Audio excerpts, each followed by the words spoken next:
I never lose, either I win or I learn. Those are my only options, to whomever it may concern.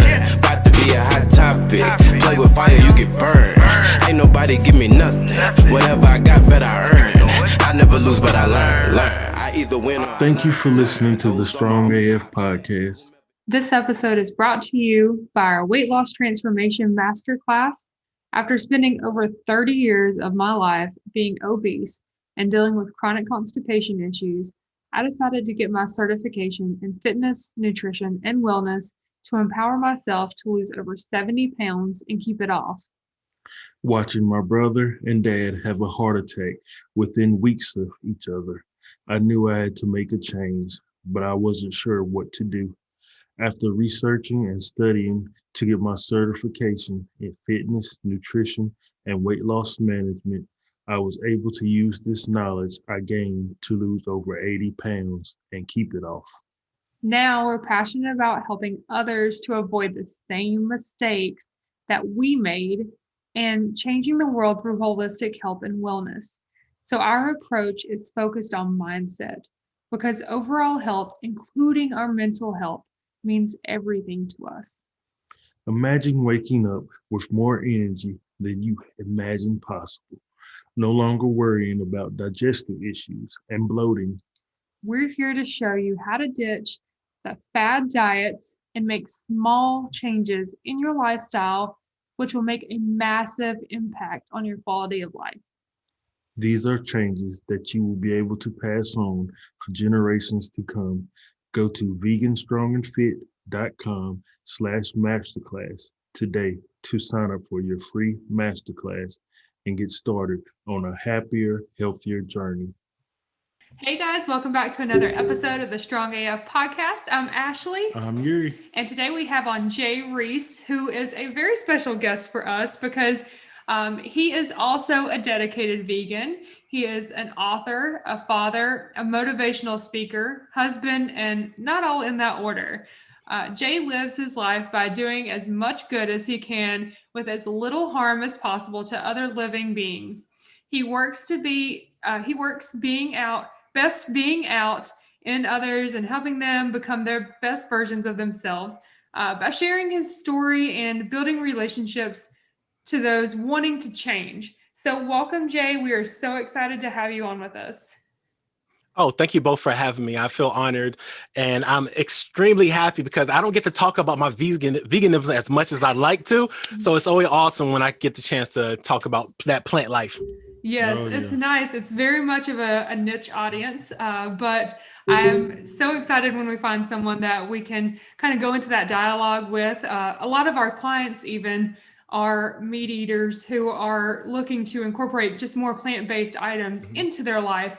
And so when we find someone who is a dedicated vegan, it's really great to have those conversations with. Because like you said, it's very few in between that you actually find someone who shares that same lifestyle as you. So we definitely look forward to this conversation. So tell us a little bit more about who Jay is and how you came to live this lifestyle, because I know that most of us didn't just grow up from birth eating a vegan lifestyle, although I wish I had known back then. So how did this come about for you? So yes, I completely agree that I didn't grow up vegan. I wasn't raised vegan. To this day, my parents still don't quite unsure what a vegan is, but they're supportive. Yeah. So I was overweight about, I don't know, 7-8 years ago. And I've always struggled with keeping a fit body type, right? So I was going through this process of trying to figure out how to be healthy and what should I eat, what should I not eat. And I was doing everything. Like I was eating lean meat. I was eating only seafood. I was only eating chicken breast, and just nothing was happening for me. Also, like I was working out, but I really wasn't consistent. So there's a whole bunch of different things going on. So I started watching all these different like videos and documentaries, and nothing I was watching really hit home until I watched What the Health. Mhm. And in What the Health, I don't think they really specifically say veganism. I could be wrong. It's been a couple while since I watched it, but I was intrigued. And then that started me down a rabbit hole of just veganism, plant life, and what it is, Mhm. and how do I incorporate this in my life. So at the time, I was already married. I had 2 kids, and I go up to my wife and I'm like, you know what? I want to be plant-based. And of course, she looks at me. She's like, well, what's that? I don't want to eat any meat whatsoever, no products. And she's just like, no cheese, no fish, nothing. I'm like, nothing. Okay, cool. I mean, she was skeptical, but like she was very, very supportive. And I just did it overnight and became vegan. I had no clue what to do. I think I ate rice and beans for quite a while until I started learning how to experiment and different things. And it's just one of those things, like once I started being around other vegans and like being in like different Facebook groups or Mhm. connecting with people online through Instagram and just other social medias, I felt lost and I felt lonely. And to a point, I still kind of do, because we were mentioning earlier Mhm. that as a vegan, the people around you tend not to be, but your friends across the pond, through the internet, Mhm. are vegan, right? So it's this very weird mix of emotions because the people around you tend to not be vegan. But once I started learning more and more about veganism, about the cruelty to animals, Mhm. how it's affecting our environment, for me, it was just a win-win. And I knew I was never going to change. And to this day, it has been almost 6 years, a little over 5 years. I have not touched a single meat product that I know of yet. That's incredible. I like how you say that I know of yet, because it's so crazy how things are hidden in there. Yeah, this stuff is tricky because Yeah. like if you don't read these labels, you be like, "Oh my goodness, look what I'm eating." Then somebody tells you, you know, they got whale fat in there or something strange in there. It's like what? Yeah. It's like, oh man, Absolutely. It's the littlest things that you don't even think of Mhm. that have animal products. It's funny enough, like the other, I want to say about a month ago, I was doing my research and reading different articles, and one of it said like vanilla extract isn't vegan. And I was just like, wait a minute, what? I was like, it comes from vanilla. How is that not vegan? Mhm. So I did my research. I looked it up and I was like, oh, Yeah. wow, really? So like anyone out there who doesn't know where vanilla extract comes from, I am not going to tell you. Go look it up, but trust me, you will be shocked and amazed when you find out. But I was like, wow. But it's just like that. So for a long time, like I'm a tea drinker. So a lot of times, like I'll drink vanilla teas. I have vanilla extract in my house, or I had it in my house, and I would use it in various different things that I Mhm. cook and make. And now I'm just like, nope, just pure vanilla. That's all I can take. Yeah. Yeah, exactly. And I think I think I saw it on a TikTok trend. It was one of those where um right now record yourself looking this up and just the faces they make with it. Right. Exactly. Yeah. Exactly. Yeah, Which I so didn't if know you you. don't know, Oh, look it up. yeah. Oh man, I didn't know you were on TikTok. I'm a big TikTok fan. I love my Yeah. TikTok, so I got to make sure I follow you guys on TikTok. I love it. Yes. definitely gonna do the same because Mm. So yeah, it's really crazy how you just find it's because we were when we started out, obviously we're trying to do our best, right? And then I Right. find out later, I'm like, oh my gosh, that had this in it. I can't eat that anymore. I had no idea. Oh my gosh, just all the Mhm. little differences. And Mhm. I mean, as we started going vegan, our kids are actually now vegan as well. So Yeah. how is that in your household? Because you are married, you have children. So Yes. are they vegan as well, or are they still eating meat? They are vegan by default. Okay. And I say that because I'm the primary cook in the house. My Mhm. wife does cook, but I'm usually the one that cooks. And when she cooks vegan because she knows I won't eat it if it's not vegan. Mhm. And when I cook, I don't touch meat. I don't deal with meat. So it's going to be vegan when I cook. So when we're at home, they are Mhm. completely plant-based and nothing but veggies and fruits and stuff and legumes and all that lovely stuff. But when we go out to eat, they have the option to eat whatever Mhm. they want. And there are times where they do decide that they want to eat a meat product. I give my little disapproving look, and I admit I'm not perfect. Sometimes I make a snide All comment, what's that right. look but like? I need to see the look. What's the look? For those on Put me on the spot.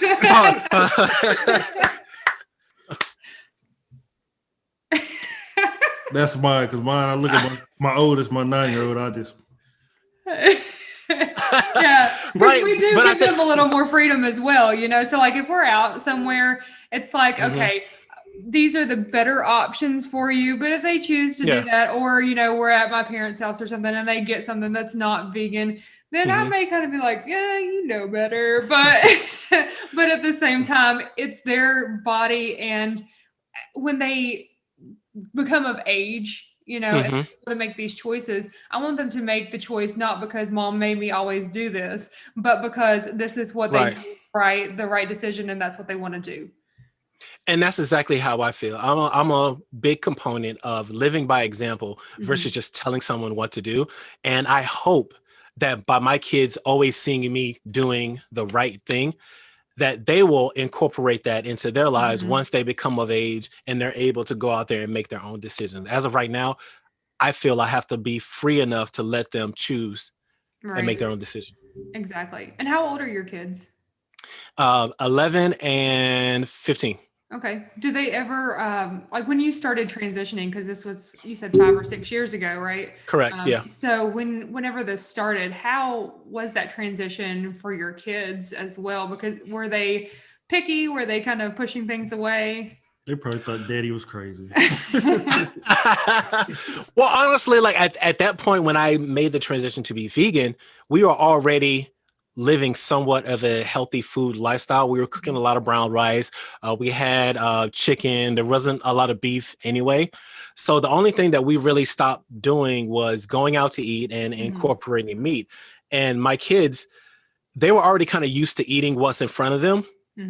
So we didn't really have that battle of, oh, I don't like that. That's we didn't really have that. But there are times where they'll say like, I don't like that, but they'll still tend to eat it. And then next time I know, okay, they don't like it. Maybe not cook so much of it. Yeah. Okay. That's great. Our kids were, so we have a 9, 3, and 2-year-old.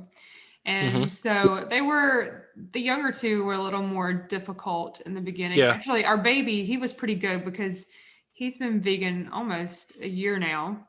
So pretty much his entire life that he's actually been eating solid food. So he wasn't that bad. Our 3-year-old, you know, he was used to eating chicken nuggets and pepperoni pizza and burgers and and so that was a little more of a challenge, especially in the beginning, because a lot of the substitutes that we use for those meaty type textures is mushrooms. And as soon as a kid hears the word mushroom, they're like, no, I don't want mushrooms. No, don't give me that. Well, I started doing hiding the vegetable because like my daughter she knows it now, but like at the time when I first started doing it, I would hide Brussels sprouts in macaroni and cheese.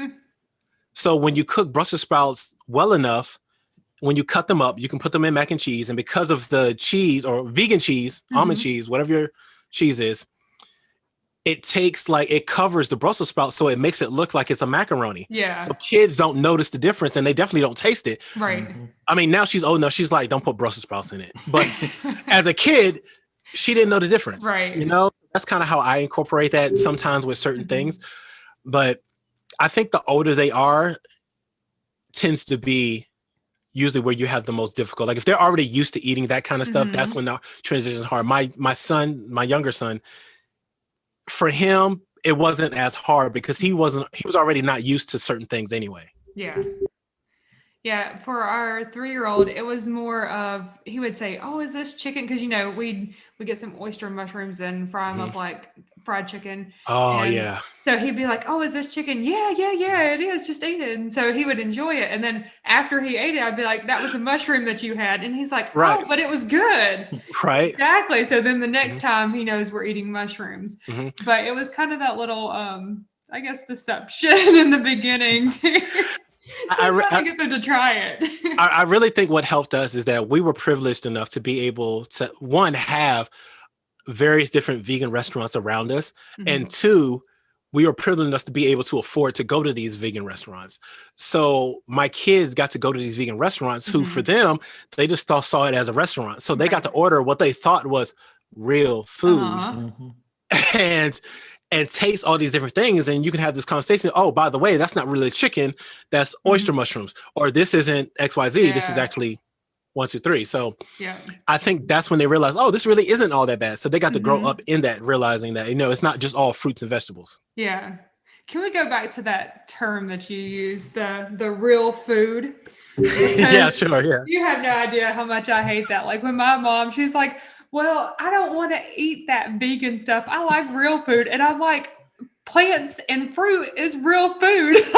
No, you know what? Anytime that I'm in a conversation with someone and I hear them say, I don't want that vegan food, or I want some real food, my first response usually is like, you never had an apple? You never had a banana? You know what I'm saying? Like it's funny to me how if it's not processed and it's not packaged by some big corporation, it's not real food. Exactly. I'm like, I can go outside and pick this from a tree, but this isn't real. I just don't understand it. So I agree with you completely. Yes. And one of our chef friends, I believe she had maybe it was a TikTok video or whatever it was, where she always gets the real food and this and that vegan is nasty. And she always tells them, well, whenever you're cooking animal flesh, whether it be chicken or beef, so do you eat it plain or do you season it? You put herbs and spices on it. Mm-hmm. Yes. Yeah. If you really liked the flesh, you would just eat it plain. What you like is the seasoning. Oh my God. I have had so many conversations with people about how they just can't live without meat. And I'm like, really? So you can go up to a cow and bite it, right? You can just go up to a chicken, bite right through the feathers and have your wing, right? And no, you can't. Like there's this crazy disconnect with people who, and I get it because we've grown up through these generational habits because we're taught, this is what you're supposed to eat. Yeah. So anytime you try to tell someone differently, you're not just going against them, you're going against every loved one that they've ever had that's given them something out of love. Because as humans, food tends to be something that we always gather around in good times, bad times, anything, right? Yes. So when you go to change that, it makes people feel some kind of way. And they have this weird, again, disconnect that, you know what? I got to have meat. My body needs meat. I love the taste of meat. You really don't. It's the seasoning. Right. It's how it's prepared. Exactly. That's what you love. Yeah. Talking about how it makes other people feel. That's a big thing because I'm pretty sure it broke my grandma's heart when I said we were going vegan because her love language is food. Oh, and I know that's not one of the love languages, but it should be. Her love language is food. And if you don't eat what she makes, it really hurts her feelings. And so she has actually done very well, though, because she has adapted and she'll call me and she's like, hey, I really want to make you guys a cake, but I don't know what to put in it because it calls for eggs. What can I use? And so I'm giving her these substitutes and she's like, I had no idea you could use that. So, it's opening up their mind as well that you don't have to use eggs and butter and milk. There are so many different options. Oh, 100%. I love going places and people don't know I'm vegan and I'm supposed to bring a dish and I bring them food that has no meat in it. And they love it, right? But then as soon as you tell them, so here's a funny story. Like I used to me and my wife and my kids, we used to RV full time. And we went over to a friend of ours' house to just have a little get together. And we brought a dish. I think it was like a type of quinoa salad, right? And it had like, it had something in it for the meat. It wasn't mushroom. I think it might've been tofu or something like that. But so it's there with all the other food. And there's this guy and he's sitting there and he's going on and on about like all the food he can't stand his wife. Like it was a complete meathead. Like he was talking about like his wife, like how she's on this plant-based kick. He doesn't know why she doesn't want to eat meat. The whole time he's talking, he's eating this quinoa salad, right? So he's going on and on about how he can't stand it. He needs more than just that to live. And then when he finished rambling, he's like, oh my God, I love this salad. Who made this salad? So my wife, casually, she's like, I made it. He's like, oh, this is so good. And she's like, oh yeah, I'm glad you like it. It's vegan. My husband, he's a vegan and we like it. And to see his face, he was like, oh, well, it really wasn't all that good. What? You serious? So it's just funny. It's just funny, the mind thing. Because once you say, it's like we were saying earlier, people are fine with food until you put the word vegan in. Yeah, it's that label. And then, Exactly. It's all about the label. They don't want to be labeled as vegan. And it's totally the society mindset too, because even in commercials and advertising and Right. movies and everything that you watch, it's especially for men, right? You're not a man if you don't eat meat. This steak, Oh, this big chicken breast. yeah. Or if you don't eat all this animal flesh protein. I'm 39 years old, and I remember various different commercials that had women being all extra sexy on it, advertised. Like there was one with Paris Hilton. I want to say she was advertising for Hardee's, and there was like several other ones. And as a man, you gravitate, or most men gravitate towards that, right? Or like you're saying, there's so many times like you don't feel manly if you don't have a big steak in front of you. Oh, you're not a man if you're just eating a salad. Well, I'm sorry, my salad probably has more protein than that steak you're eating. And I can guarantee you that my erection lasts way longer than yours because I don't have that cholesterol in my system. You know what I mean? So who's more manly, you know? But I digress. That's exactly right. Yeah. Do your research, people. Read a book. Yes. Man, and I tell you, like when we first made this change, so just like you brought it up to your wife, Yuri's the one that brought it up to me. So he was listening to a podcast and he's like, we got to do this. And before you even get that far into it, just the words that caught me in the podcast as I was driving, I heard the woman say, chicken is the devil. And I'm like, chicken is the devil. Let me start this over. Let me start listening. Keep in mind, we were going to Buffalo Wild Wings every Tuesday for those buy one, get one. That's why it caught me off guard. I'm like, chicken is the devil. I love it. Yeah. Devil food? I love this devil or something like that. And I'm listening to it and then hearing all this other stuff and how fruits and veggies and herbs, how it can benefit your health and everything. And I'm like, oh yeah, I could do this. I could do this. I'm not thinking long term. I'm just thinking maybe what if we decided to go pescatarian or something like that. Right. Because of me, I'm thinking far ahead. This is the beginning of the year. And I'm thinking November already. I'm like, so you mean to tell me I can't have no turkey? Yeah, because when he told me, he was like, I think we should do this. I said, but that's a big change. I said, I'm willing to do this. But if we do, I'm not going to go back on it. Like we're changing everything for this. So if that's the way we want to go, then I'm all for it. But next week, you can't sit here and tell me you want some wings. And so that's when he started thinking about Thanksgiving. And I'm like, no, like if we do this, we're doing it. So, and we have, it's been almost a year now. And the best change that we've made for our life. And not only health wise, which it was a dramatic change for our health. We've lost over 50 pounds together. Oh, wow. Congratulations. Thank you. He no longer has to have his blood pressure medication. I mean, it's huge, right? Yeah. But after watching these documentaries, like you talked about, doing your research, understanding how it affects the animals, how it affects the environment, how it affects your body, it's been a complete game changer for us. I mean, we have really changed a lot because of this, just our mindset even. We got solar panels installed. We're trying to be more environmentally friendly. We have decided to homeschool our children because I feel like there's so much missing in the public education in regards to nutrition, health, many different things, but those are some big aspects that I feel like as a child in public school myself, learning about different things, I was totally lacking on all of this.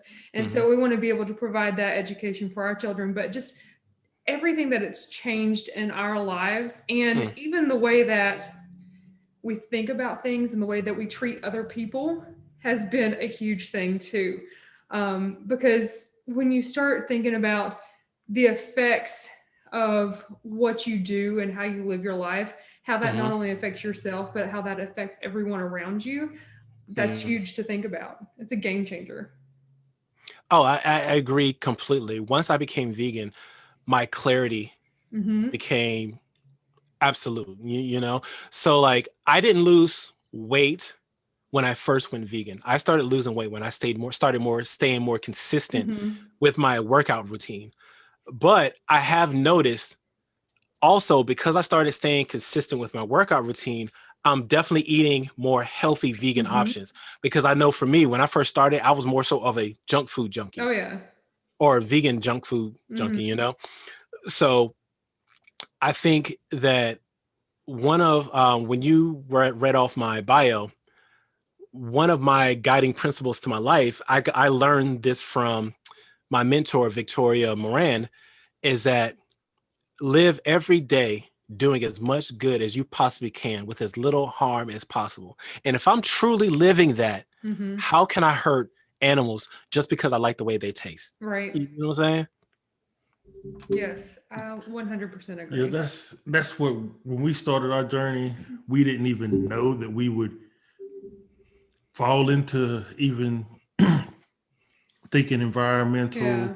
animal Mhm. wise. We It thought we was were just going to be that health yeah, it was vegan, just the health wise. Right. But when you learn all the other stuff, it's like you can't Mhm. go back because Right. now you can't unlearn what you've learned. Yeah, I'm agreeing with you 100%, because once you, it's funny because like I'll watch a documentary and I'm like, is that 100% true? That can't be Mhm. right. And then you keep researching, you look more into it, and you're like, oh, that is right. Yeah. That's just like a lot of people. So like I talk to people about me being vegan, and one of the biggest comments I get is like, oh, you can't eat fish? You don't eat? And I'm like, no, that's a living being, Mhm. living creature. I can't eat fish, or at least I choose not to eat them. Right. And they're like, well, it's not hurting anything. There's plenty of them. I'm like, no, if you look at the research, Mhm. we are clearing out the oceans, Mhm. taking a lot. Even if Yes. if you're a shrimper and you're only going for shrimp, those nets catch dolphins, Mhm. crabs, all kind of other different sea life, coral reefs, destroying all these Yes. different types of ecosystems that, and it's horrible, but yet I want to have it because I want shrimp on the Barbie, Right. Mhm. or I want to have it because I want crab legs. How selfish does that sound for me? But they Yeah. don't think about it that way, because again, we're indoctrinated into this system that we Mhm. grow up in, and we don't think anything different because it's normalized. Right. Because I know for me personally, when we started learning about how the mass production of these animal flesh affects the environment. Yeah. Oh my goodness, they're taking all this water, all this Hmm. farmland, and Yeah. all these veggies are going to feed these Hmm. animals.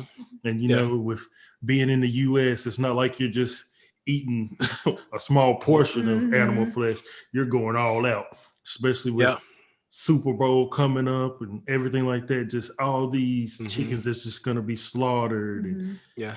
everything they put into them and their waste, how it affects the water and so on and so Hmm. forth. And it's just like, wow. Yeah. And all the people who are worried about, world hunger, right?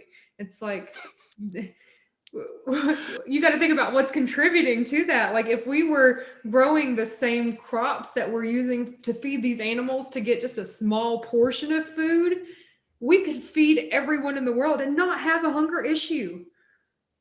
Right. So like my thing is like when I talk to anyone about world hunger, um, doing world saving the world Mhm. with the ecosystem and stuff like that, one of my first questions is like, so are you plant-based? Are you still eating animals? Mhm. And it's funny to see their head tilts like, well, what do you mean? Mhm. Because you have all these people who don't put the connection Right. together. Like it's funny because one of my favorite movies in this world is The Matrix, right? And in The Matrix, Mr. Smith, he's like the bad guy in the movie. He compares the human race to viruses. Mhm. And when you really think about it, that's exactly what most of us do. We go from place to place to place, using up all the resources until they're gone, and then we move to a different place. Yes. Animal agriculture is one of the, like you were saying earlier, is one of the biggest reasons why there's landslides, there's fires. Mhm. Well, I can't even speak. There's so many, all these wildfires going on, and people aren't connected. They just think the earth is just acting funny. It's like, no, the earth is fighting back because we're taking Mhm. advantage of it. Right. Especially like you said with viruses, when you think Yeah. about it, like how did COVID come? All these wild, what is it? Yeah. Yeah, so all of these viruses that are transmissible back and forth between Hmm. animals and humans, and it's like, how do you think this began? You know, Right. so the consumption of animals. The mad cow Hmm. disease and Yeah, all these Yeah. other stuff. It's like, Mhm. yeah, yeah. that's the main reason. Look at what all we could eliminate by Mhm. eliminating eating those animal products. Right. And personally, I don't think not eating animals will get rid of every disease or cure No, everything in the most world. definitely not. But, and it's a big but, we would eliminate probably anywhere from 80 to 90% of a lot of our own issues Yes. if we just stop mistreating animals. Yes. Pretty simple. You just Exactly. think about like the chronic diseases, like what is it? Heart disease, diabetes, Mhm. all that stuff. Just imagine if everyone was plant based, or if not even everyone, just maybe 75% of it. Just think how healthy it would be. But you think about that on the other side, big businesses and all sorts of stuff, they would suffer drastically. That's why they don't just come out and say that, yeah, you everything you be better if you consume Mhm. more fruits and veggies. Yeah. If they talk Well, to the I, youth or something. I'm not sure if big businesses would suffer. I think it's an evolution kind of thing. Like every generation has to make some type of change. Look at the industrial age, right? The industrial age went to what is it, the digital age or whatever we're in Right. now. And all the businesses that survived, they learned how to adapt. That's Mhm. why you have so many big businesses out there now. They're already investing into Beyond Meats. They're Yeah. already looking into all these different alternatives to what they, because they already know, they see the tide is changing. They understand that their businesses, their model is to stay profitable. I don't particularly trust them, but I'd rather have them pushing out nothing but plant-based stuff that is garbage Mhm. versus them taking advantage of all these different animals and pushing that out, hindering and hurting us, the animals, and the environment. Because as humans, we can make a choice of whether we pick this up or that up. Animals don't have a choice of if they're going to get slaughtered or not. Exactly. Yes, exactly. And you brought up a good point earlier, like how just going vegan has completely changed your mental clarity and everything too. Yeah. And you do an amazing thing that I love listening to, and I think our listeners will really enjoy this too. So can you give us a little daily dose of positivity? I've never been put on the spot like that, but sure, yeah. um, So, hello everyone. You already know I'm Jay Reace if you're watching this, but I'm also known as Mr. Positivity. And as Mr. Positivity, I love to give my daily bits of positivity because in this world, there is so much going on that we feel bombarded and just stuck in a very bad place. In fact, before I became Mr. Positivity, I used to work a 9-to-5 job. Yes, I know I wasn't born this way. I'm sorry to tell you, but in that 9-to-5 job, I used to hate it so much that I would hit my snooze button every single morning. I'm not talking about once, twice, 5 times. No, I'm guaranteed I'd hit it like 10 to 20 times every time. But I only did that because I hated my job and I wasn't feeling fulfilled in my life. So I tend to wonder, are you hitting the snooze button in your life? And I'm not just talking about where you go to work. Your dream. How many of us out there would say, you know what? I'll do it tomorrow. Oh, I still got a couple more years. Oh, when I finish this, when the kids graduate, when it's the perfect time, stop hitting the snooze button because before you know it, you're going to be late. And if you're late in life, you're dead. So with that being said, I'm Mr. Positivity. Stop hitting the snooze button on your life and I'll catch you in the next one. Thank you, everyone. Amazing. Thank you so much. Thank you so much. I Thank feel you. like that was needed for me too. So I really appreciate You know what's funny though? Like I was so scared to start doing Mr. Positivity, but here's the story behind Mr. So I'm a big fan of superheroes, and one of my mentors encouraged me to find the superhero within myself and to give that superhero a name. Now he didn't tell me to go broadcast it to everybody else, but when I came up to that name, I was like, you know what? I tend to be a very optimistic, positive person. So you know what? Mr. Positivity. That is going to be me. That's my alter ego. I'm loving it. I'm owning it. So I have a friend who has been really down on her current situation. And I made the video for her in hopes that it lifts her up. So I posted the video. It helped her out. And then 2 days passed by and she's like, where's Mr. Positivity? Well, where is he at? And I'm like, well, I just did it for the one thing. She's like, no, do it again, do it again. I'm like, all right, I guess I'll do it again. So I did it again. And then luckily I had people saying, you know what? That message was for me. Mhm. I'm glad. Thank you. I appreciate it. But I just say what I feel God is telling me to say. Like I'll get messages throughout the day, or right before I do it, I'll pray and see what God gives me. Mhm. And then I let it rip. And luckily the feedback has been awesome.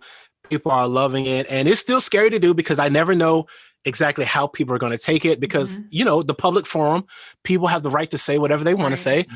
But again, luckily and blissfully, everything has been positive when it comes to feedback to Mr. Positivity.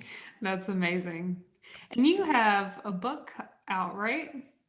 I do. So I have it here. Legacy, a Scion book series, available where finer books are sold. So Legacy is a story about a family who is in the search of peace.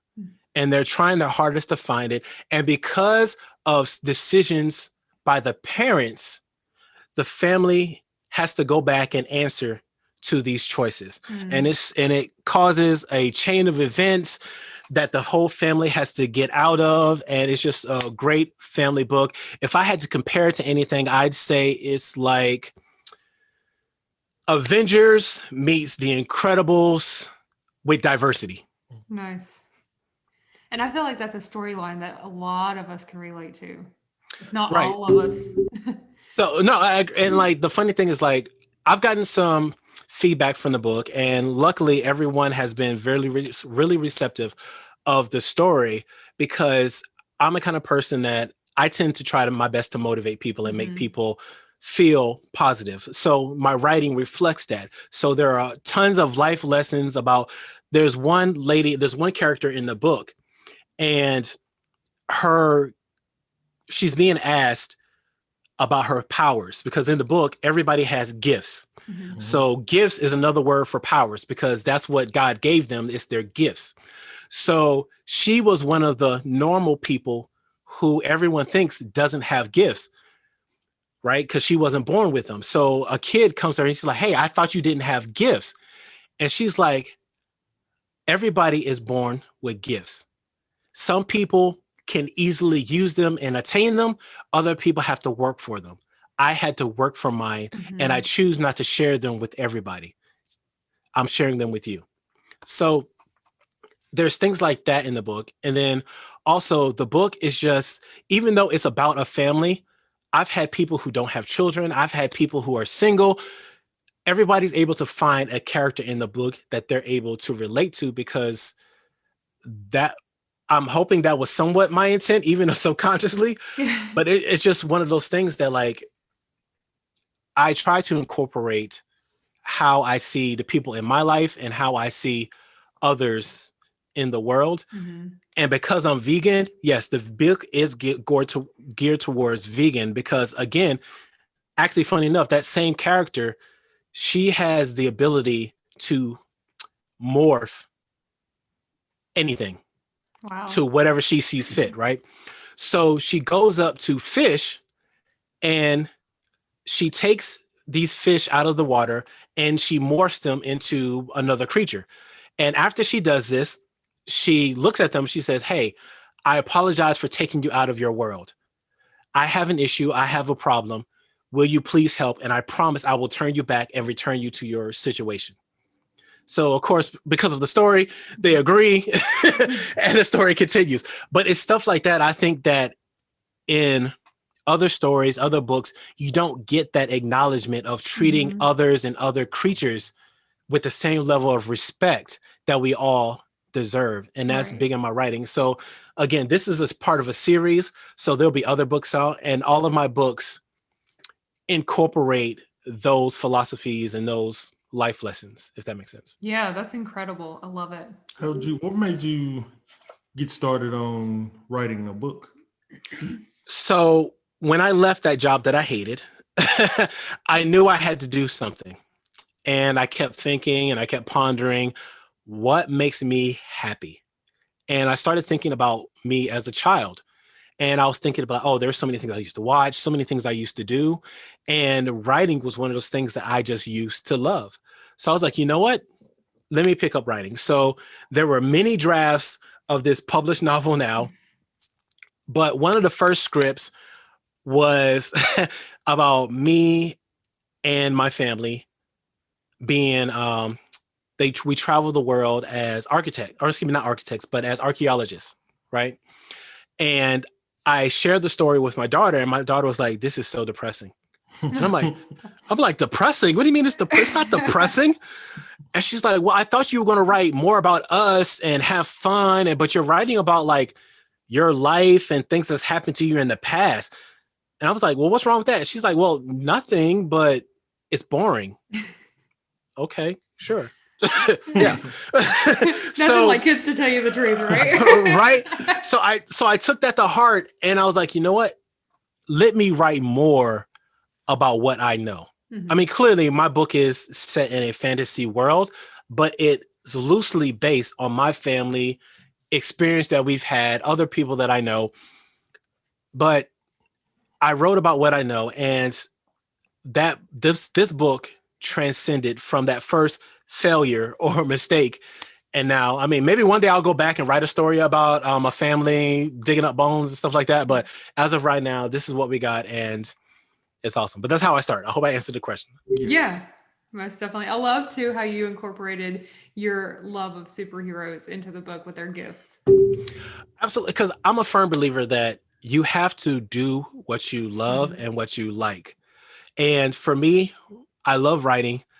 I love superheroes. I love my family. So for me, that seemed like a perfect win. Like I knew about all that stuff. Like I don't read comics as much now, but I used to read comics all the time. I'm a huge Batman and Black Panther fan. I almost any superhero you name, I probably know something about. So superheroes for me made sense. Like I understand having powers, the turmoil, the challenge. No hero is it. No, all the great heroes have greater villains. You know what I'm saying? Like it's that kind of thing. Like I knew that. I know my family. I hope I know my family. I know my family. And I love to write. So for me, that just made complete sense. So if any writers out there, write what you know. You can tweak things, you can change stuff, but just write what you know. That's great advice. Do any of your kids have that same passion or love for superheroes or writing?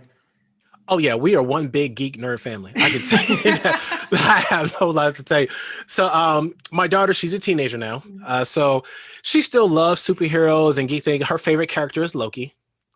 But I don't think she has the love like me and my son have. But she'll because like right now, WandaVision is really big on Disney Plus. So we're watching that. And she can't wait for it every Friday. But if me and my son want to have like an Avengers marathon, she'll pop her head in, but she has friends and stuff to talk about. She's not into it as much now. Right. My wife loves it. So yeah, we're a huge geeky family. We love for that reminder. I forgot that it was already on Disney Plus. I will be watching it tonight. Thank you.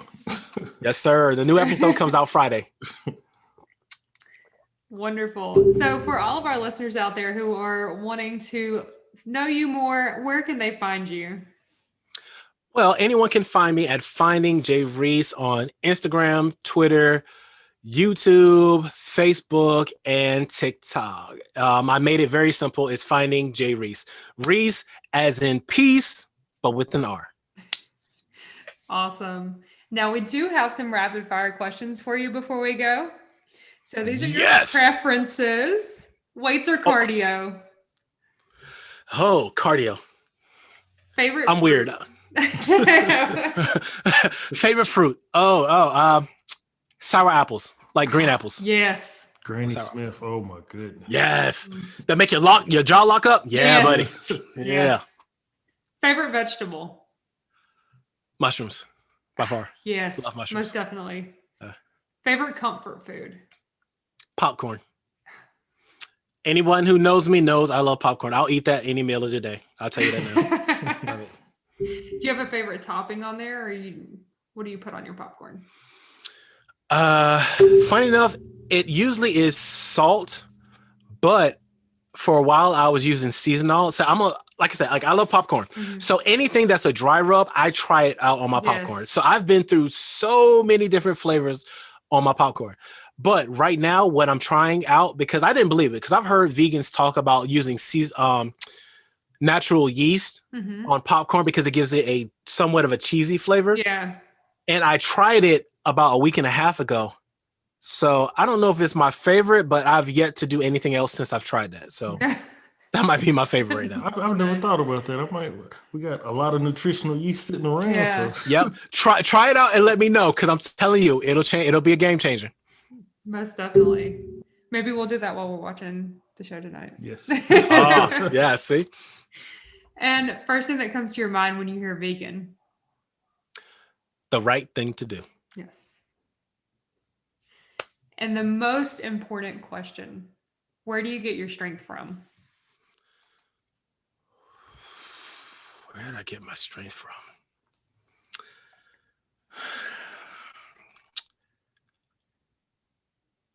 I hope this isn't cliche, but I feel I get my strength from wanting to be the best version of myself, to Mhm. give my kids an example of what they can do and what they can be.